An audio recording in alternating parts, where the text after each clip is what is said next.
Hello, Blue Jays fans, and welcome to episode 265 of the Jays from the Couch radio podcast, brought to you by, of course, jaysfromthecouch.com.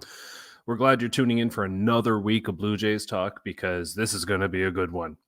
But before I get to that, I'm going to remind you all that we're streaming live on our YouTube channel, on our Facebook page, on Twitter, and perhaps even one day on our Instagram account if I can ever. I don't even know if they do that, if it's possible yet, but I'm gonna learn anyway. So thanks for tuning in for another week. And if you're not watching live, don't forget the audio version on Apple and Spotify and everywhere else you find a podcast. You'll find Jays from the Couch, and it's worth the look. It's worth the subscribe. It's worth all of it. And I'm your host, as always, Shaun Doyle. You can follow me on Twitter at Doyle JFtC. We've got a great episode for you this week, and a hat tip to Jason McDonald, Jays from the Couch writer, who gave us this idea. We're going to have some fun here. We've got our usual guests. I'll bring them in here in a minute, and they're going to put on their media hats, as it were, and grill me. I will be playing Ross Atkins. I'll be playing the part of Ross Atkins. I'm the only bearded one on the show, so it made sense. Mine's better, obviously. However, I digress. Anyway, so approaching the trade deadline, the Blue Jays GM is going to face some questions, and what better way to do it than tell you what he really wants to say. Maybe, we'll see. But to introduce playing the role of Toronto baseball media, first of all, host of the On Fec Circle, Tuesdays at 6 p.m. Eastern Time, the Feckless Wonder. Good evening, Steve. Hey, Shaun, how are you? I am pumped. I'm very excited to do this show. I know you don't have any rodeo clown makeup on, but nah. But it was kind of a last minute switch, so I'll let you go on that. True, and I already wore that yesterday, so I mean. Oh, I didn't realize. Okay, yeah, it's at the cleaners now. Is it the Calgary Stampede going on something or? Not yet, but no. This was just a regular Sunday at my house. Anyway, as well, our other Toronto media baseball consultant, if you will, the host of Sunny Side of the Dome Thursdays at 6 p.m. Eastern Time, Karen Suter. Good evening. Good evening, Shaun. All right. Are you guys ready for some fun? Because let's be real here. When you're listening and watching these baseball scrums at the end of a game, or the interviews that the front office, and they're they say things without saying things. Typical, I'm sure there's a handbook or a class that they take when dealing with the media, just like journalists learn to become journalists. Baseball executives learn how to deal with said journalists. And so not much gets said, but we're going to try and have our own fun with this idea here. But you both are going to offer me up some questions as if you were Toronto media, and I'm going to attempt to answer them, hopefully in a better fashion than the actual front office, because you may actually get an answer, which, whatever. I know that entering into trade negotiations and things like that, you don't exactly spill the beans on a morning radio show or anything like that. So I'm not criticizing because they're not saying anything. I'm just joking around here for fun. All right. So, Karen, are you prepared? Let's start with you.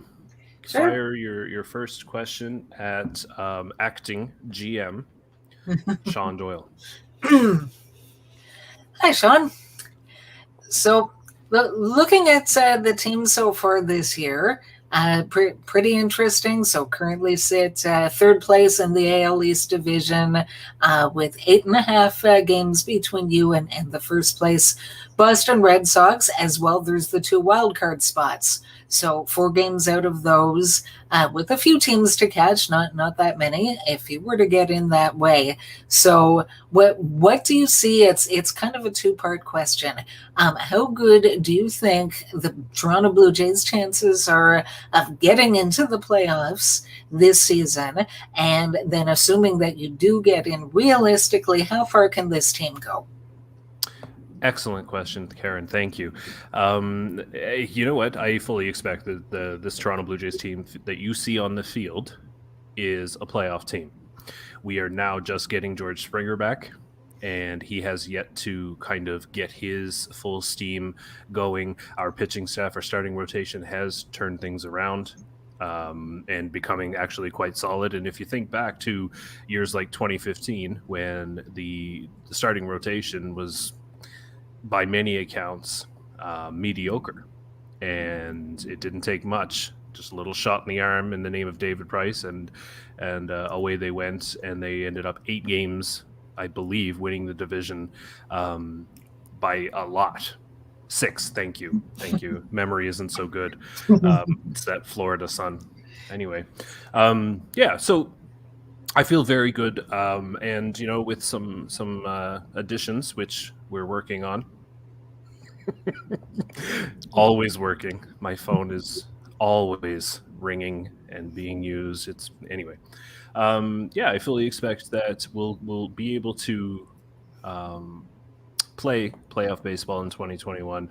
As far as how far we go, it really depends on how well we pitch and how well we can defend. Run prevention, I think, is going to come into it because run creation is not an issue, as you've seen. Thank you. No, thank you. All right, Steve, you're up, buddy. Well, Shaun, I couldn't help but notice that you put a lot of emphasis on pitching. And when you entered the year, you seemed to shrug off a lot of the criticism about the fact that you did not have a 1 through 5 starting rotation, that you were preaching, the thing of being able to piggyback and have openers and all. The fact that you're emphasizing pitching so heavily right now in all of your interviews and then during this news conference, are you admitting that the approach you took in the offseason was wrong? So, I mean, when we were very proud of the depth that we had managed to provide Charlie Montoyo. A lot of depth when you look at the frontline starter in Hyunjin Ryu, Robbie Ray, and I think we were right about Robbie Ray.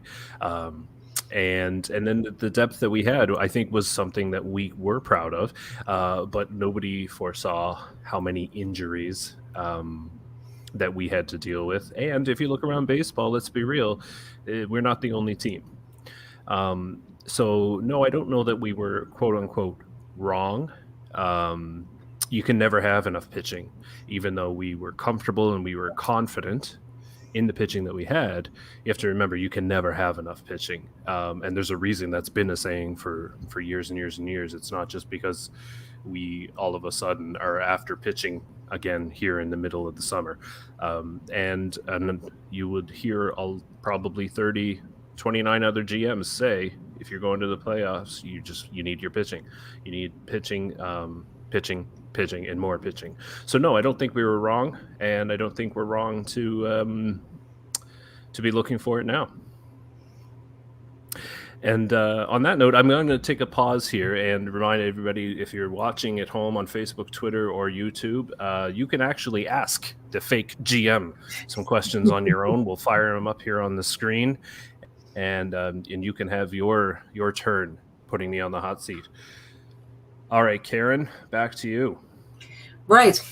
So in terms of moves, and obviously this is an ongoing thing. This isn't just a one-year thing. I really think you're to be commended for a number of the moves that you have made. For example, last year going out and getting a couple of pitchers by trade, Robbie Ray, Ross Stripling. I mean, you looked at their numbers last year, and so some of the fan base might have wondered why the heck you were trading for these guys. Well, clearly you guys knew more than a lot of us did. I mean, you've got Stripling. He's turned it around over the last several starts, and he's still under team control, I believe, next year. Robbie Ray, he was a free agent. You made enough of a good impression on him that he re-signed, and he re-signed early last November. So clearly you guys are doing something right. At this point, where you see yourselves now, what would you say is your biggest area of need for this team right now in 2021? Yeah, well, first of all, thanks for the praise. I worked really hard, all by myself. Nobody else in the front office helped me. I was constantly on the phone. My Rogers bill is through the roof. I have obscene overage charges. So, anyway. However, to answer your question, the biggest need is obviously pitching. Right, we had guys dropping like flies, probably getting hurt from doing up their flies. It was just ridiculous, the number of guys getting hurt. So while we can maybe even take credit for guys like Robbie Ray and Ross Stripling, one place where we have dropped the ball is keeping guys healthy. And again, I understand that everywhere across baseball is dealing with injuries, but we've been kind of touting our performance and training staff for the last few years, and it's not a good look right now. However, we do need pitching. The bullpen was going through a period there where they were just exhausted. Their arms were falling off, and they were actually picking up their arm with the other arm and throwing the baseball. They're exhausted. So it didn't work out. We had a rough patch there. But starting rotation, again, I can't say enough about how they've kind of turned things around and helping to save the bullpen. But again, we need as many arms as we can, and not just arms, right? Because everybody, mostly everybody has two of them. But we need quality arms, right? Quality baseball arms, so that bridging the gap to the back end of the bullpen is a little easier. I really like that we were able to get Adam Simber and his kind of funky delivery, throw batters off. So if we can do a lot of work in landing quality arms, I think that'll be the determining factor as far as whether we make the playoffs and how far we go. Fair enough. We have... Okay, here we go. We have a YouTube question. Jay's from the Couch Writers. Jim Scott asks, are you willing to move top prospects for elite talent? A starter like Castillo or Marquez or Barrios will only come at a high cost. Is now the time to spend big prospect capital? It's an excellent question. And the timing was good because I was worried that Steve was going to fire a really hardcore question at me. So it's still coming. Oh, I'm sure. Yeah. So here's the deal. It depends on. I think it really depends on what we would, because what I consider a top prospect is somebody who is going to help us win games, perhaps in the next year or two, maybe 3. What other teams consider top prospects are maybe totally different.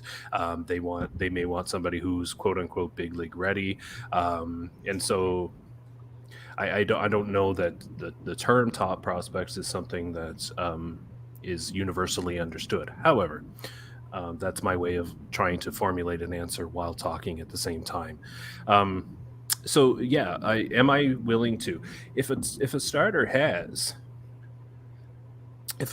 has team control, I want somebody who's going to come into my organization and be here for a while. I don't want to give up top level talent I really value, just to quote unquote go for it. And that might be the more attractive methodology. It might be the way fans want to see it. They might want another David Price type trade deadline, but I just can't. I am not going to bank the future for the right now. So I have to say, am I willing to part with top prospects? Sure. For elite talent? Sure. You should always consider it. And my political answer is we're open to everything, which doesn't really answer your question, which is why I love political answers. Jim follows up. You say they need pitching. Do you need elite pitching? Romano and Merriweather should fill the closing need. And with Ryu Ray and Matt Stripling, maybe the Jays don't need Max Scherzer. I would 100% agree. I don't think the Toronto Blue Jays, my team, are in a position where we have to give up the farm for somebody like Max Scherzer, who's like 800 years old and will still strike out 800 batters a game. It's just, it doesn't make a lot of sense. And then again, I'll refer back to 2015 when the starting rotation was not great, and Marco Estrada came from nowhere. So am I going to say we're ready to go for it and pull off a big Max Scherzer type package? As fun as that would be, I would struggle to see that happening. Thank you, Jim, for the question. And if anybody else is out there listening, watching to this foolishness, add your 2 cents in the comments and ask your questions, and I will come up with some BS answer for your enjoyment. Steve, the U.S. correspondent. I want to go back to something that you were talking about when you were discussing the pitching situation. I knew you would. And how the bullpen arms were tired. And really, they were overworked, and you had injuries. And again, you didn't hide behind the injury. But why then would you wait to start adding pitching even this late into the game when you already knew that the depth that you were heralding early in the year was being depleted due to injuries? Why not go out and be aggressive and get pieces right away rather than sitting back and waiting? And as a follow-up to that, is that an indication that maybe you are not willing to move your top prospects for help that you need? So I'll answer your second question first. No, I don't think that is an indication. I think the deals you find in front of you in July are much different than the deals you find in front of you in May. And I know you've asked this question, you've approached this topic with Shaun on the podcast in the past, and he's prepared me. But what I will say is, if you think about, really, this question was being asked in May, and May is the second month of the season. I don't know that too many teams are going to be giving up their starting pitching for certainly. Position players, maybe. Starting pitching, it's doubtful. Regardless, though, I think the real thing that stopped me in the front office was the fact that you don't make moves out of desperation. You're going to end up paying far more than you should or maybe even could pay. And in the moment, making a decision, an impulse buy, if you will, is only going to hurt you. Now, that being said, I know the question is coming because they were in the middle of a losing streak, and losing games in May is bad for business. I get it. It's bad for your playoffs chances. But if you look at where the team is now, it has rebounded, and that's kind of the ebb and flow of a baseball season. So I don't think that you're going to get the right value if you make a move out of desperation. And I can't tell if Steve is frozen on screen or if he's just at such a loss for words. And I really hope that it is just his computer is frozen. So care. Oh my goodness. Okay. Yeah, we've lost Steve. He quit on me. he did not like that response from Ross Atkins, and he's left the building. Yikes. Hopefully he'll come back. So, Karen, I guess we'll turn it over to you. Right. Okay, so not to sound like a broken record, but once again talking about the pitching. So, hypothetical scenario: you go out and you make what from the Toronto Blue Jays perspective looks like a really good deal for a frontline type, front of the rotation starting pitcher. As things stand right now, assume that everybody is healthy. Who comes out of your rotation to make room for starter X? Oh, wow, you really are putting me on the spot. Yikes. So if I'm the GM, which I am in this current situation, oh man. Yeah, I think I may kind of lean towards Steve Matz. Ross Stripling has done an excellent job of, here's Steve back with us. Hey! Steve, we thought you got upset and didn't like my answer, and you decided to... Well, no. I mean, I figured because I'm broadcasting from the U.S. that there's still Trump people at the FCC that would have interrupted the broadcast because it was considered hate speech. But I'm back. Well, I'm glad you didn't decide to feck off. So... Make the podcast straight again. Somebody should. Anyway. Yeah, so I Stripling has done a great job since we've made the few tweaks. So it would be tough, consistently start after start, giving up a run or two is, you can't ask for much more. So, and we're paying Ryu way too much money to even think about putting him anywhere but where he is. We're just going to leave him alone and let him do his thing. And then Robbie Ray has been reliable as well. So when you look at, I guess it's a numbers game because, Steve Matz has been up and down. There's no, you can't really deny that. But if you're looking at potential value, maybe in a bullpen role, I think Matz would also fit that as well. So that would probably, if you put a gun to my head and force somebody to switch their routine and stuff, it would probably be Mr. Matz. Hey, can I just ask one quick follow-up question to that? It's sort of relevant to the same topic. Sure. The rookie Alek Manoah, he's certainly pitched well. Were you looking at some sort of an innings limit on him in his first season in MLB? I think you let the player decide through his performance. Alek Manoah has a gift, an ability to make things look easy, make hitters look bad rather easily. So I think we'll watch him more than anything. Keeping in mind though that he would be a powerful weapon if we were to cut back his innings and move him into the bullpen. That's a pretty big force to come out of that bullpen late in the game. So if we feel that he's getting tired or there's signs really that he's getting tired, then that could be an option as well, and it would be a pretty darn good one. And I wouldn't have to give up a top 10 prospect to get a reliever. So that would help. Fair enough. Thank you. Jim's got one more question here. The Jays have 4 MLB caliber outfielders. If you have to trade one to fill your pitching needs, which one do you move? Oh boy. And 5 if you count the one on the injured list. Right.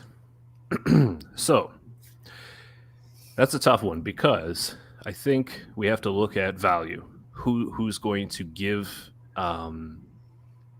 enough value to the other team that they're even interested, first of all.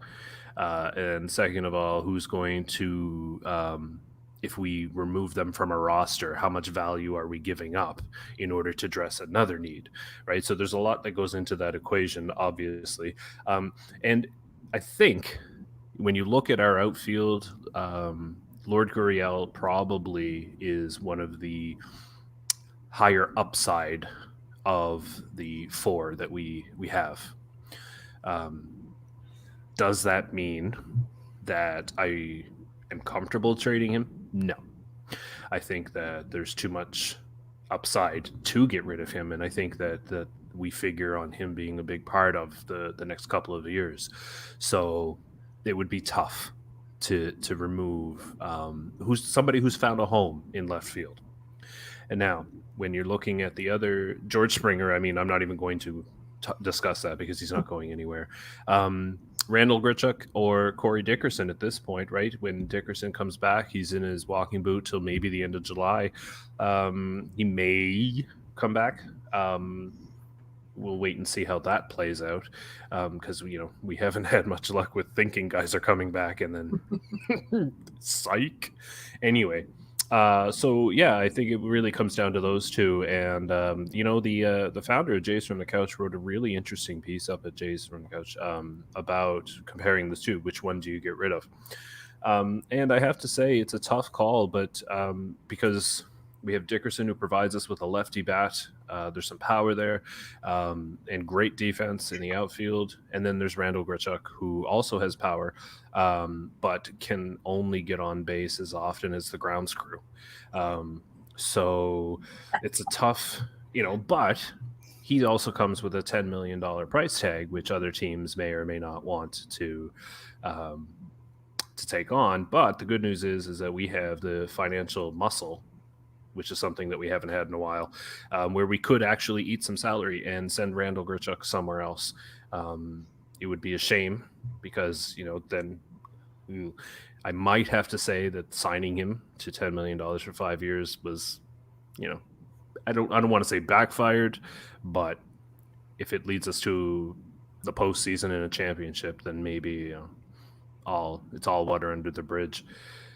So if you had to put a gun to my head and I had to get rid of somebody on my roster, it probably would be Randall Grichuk.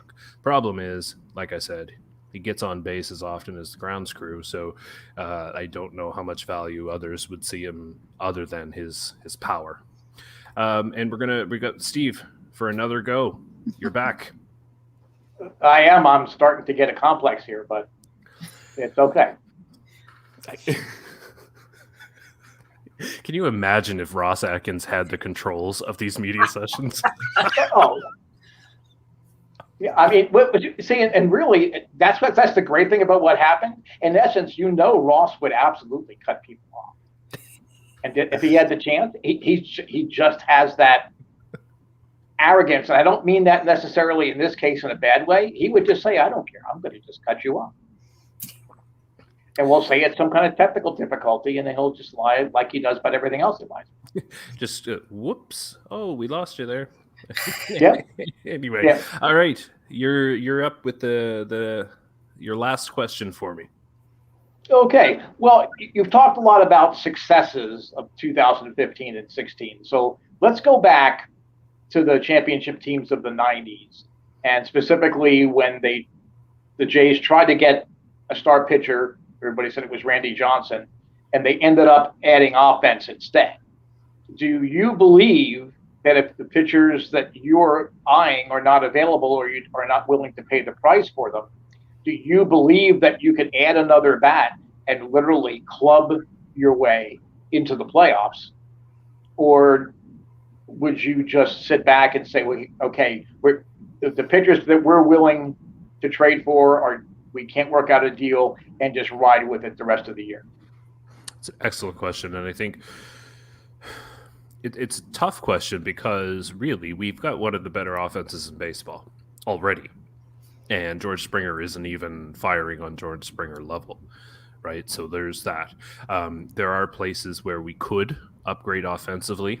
I'm thinking of the catching situation. But when we get Kirk and Jansen back healthy, there's how much of an upgrade is there out there at the catching position when you consider those two? So I think there's pitching to be had. I don't want to send the message as GM of the Toronto Blue Jays that I couldn't get pitching because there's pitching out there. And I don't want to set it up that it's going to be a disappointment before we even, go down that road. However, it's likely that we may not match up. in that case, sure, I can see us adding a bat, but it would have to make sense for us. And at this point, with one of the better offenses in the league, now with Corey Dickerson in house, batting from the left side, there aren't too many areas where a massive upgrade is going to be worth the cost, right? So, sure, we can always focus even on the defensive side of things and bring in a position player. We could always improve defense. That's no question. Maybe a third baseman like that, I think, might be the area, because Santiago Espinal's been doing a great job, but he's certainly not the impact bat that you would see at third base. So maybe there's some room for that. But again, I think our target is pitching, and if we can get an upgrade at third base, then that would just be the icing on the cake, in my opinion, of course. All right, Karen, you get one more. Right. So this one might have to be an off-the-record question, but Wait, we're on the record? So as a good general manager, you're probably not going to go out there and say, this player is untouchable, this player is untouchable. But if you're looking to make trades in order to try to improve the Toronto Blue Jays, which player or players in the system, and that's including your major league team as well as the farm system, who to you is all but untouchable? Great question, because I think a player's, to make up a word, untouchability, depends on the other side of that coin, right? The who's coming back. If you're trading for a Roy Halladay in his prime, you're gonna give up, and you're gonna pay for that. So, you sure about that? Well, I mean, in the past, it hasn't worked out. Where is Kyle Drabeck? I'm still waiting. Anyway, poor guy. Anyway, but to answer your question, I think there are our young pitching, our top level young pitching. We look at Alek Manoah, he's not going anywhere. Nate Pearson, I know people are kind of frustrated and waiting for when is Nate going to be the Nate that we thought he would. And Simeon Woods Richardson also off limits. And then, there may be some position players. Austin Martin comes to mind. Jordan Groshans, we want to really, it would take a lot to give up him as well. But if you're looking at across the organization, you never say never on anybody. Keep your options open and your phone line open. I have 12 lines on my cell phone, and Rogers makes me pay for every one of them. Because they're losing money this year, I guess, on ticket sales or something, which will end soon, I'm sure. Anyway, so yeah, I mean, there's a handful of guys that I would consider, off limits, as much as anybody could be, I guess. Yeah. All right. That was interesting because really what I wanted to, I tried to keep it real, because I could just make up anything and say, we're trading them all and we're going to pull an Alex Anthopoulos, and that's that. Suck it. But we all know it's not going to happen, right? So, I got to maintain some level of credibility. So good thing I did that. Everybody listening to the audio version won't have just seen me roll my eyes, but that's fine. Whatever. Anyway, all right. Thank you both. That was a lot of fun. And one of the rare episodes where I talk almost all the time, so we're gonna make sure that we never do that again.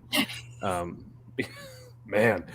Anyway, Karen, let everybody know how they can follow you and all that fun stuff. Yeah, so I'm on Twitter at Karen Soutar1. That's SOUTAR1. And I'm on Twitter quite a bit. So I'm easy to find. We can talk baseball. We can talk other things. As long as mutual respect is there, it's all good. Mm-hmm. And don't miss Sunny Side of the Dome Thursdays at 6 p.m. we didn't see one of the cats tonight, but you never know when we should turn it into a contest. Spot the cats and win a t-shirt or something. That would be awesome. All right. And Steve, let everybody know how they can follow you.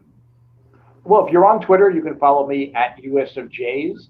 I do host a show on Tuesday evenings, 6 p.m. Eastern time, be on Beck Circle. This week I'm gonna pose 3 what-if scenarios that Blue Jay fans may need to think about. Not saying they're going to happen. I'm not really even going to opine saying why or why not they might have happened, but I want to throw three scenarios out there for everybody to really think about, not only going into the trade deadline, but right down through the end of the season. I already have in my head the 3 scenarios, but I'm not going to try and guess because I don't want to ruin it. So everybody has to tune in tomorrow evening at 6 p.m. Eastern time, where Steve's going to go live on our YouTube channel, Facebook, and Twitter. And I'll let you know, and I'll be 100% honest. I'll let you know if I was right on any of the 3. Okay, I mean, you could ruin it now because I'm probably going to ruin it tomorrow. So it's fine. Oh, no. That's your baby to ruin. Thank you. The last 35 minutes was mine. So, right? Anyway. Make sure you head to jaysfromthecouch.com for all of our Blue Jays coverage there. Lots of great stuff going on over there. And of course, our podcast on Apple and Spotify, everywhere you find a podcast, you'll find us. Don't forget, follow us on Instagram, on Facebook, on Twitter, and then, of course, our YouTube channel as well. So for Karen, for Steve, for Ross Atkins, who was such a great sport this week, this is Shaun Doyle. You can follow me on Twitter Doyle JFtC, hoping life gives you a juicy fastball down the middle and you don't miss it. Take care.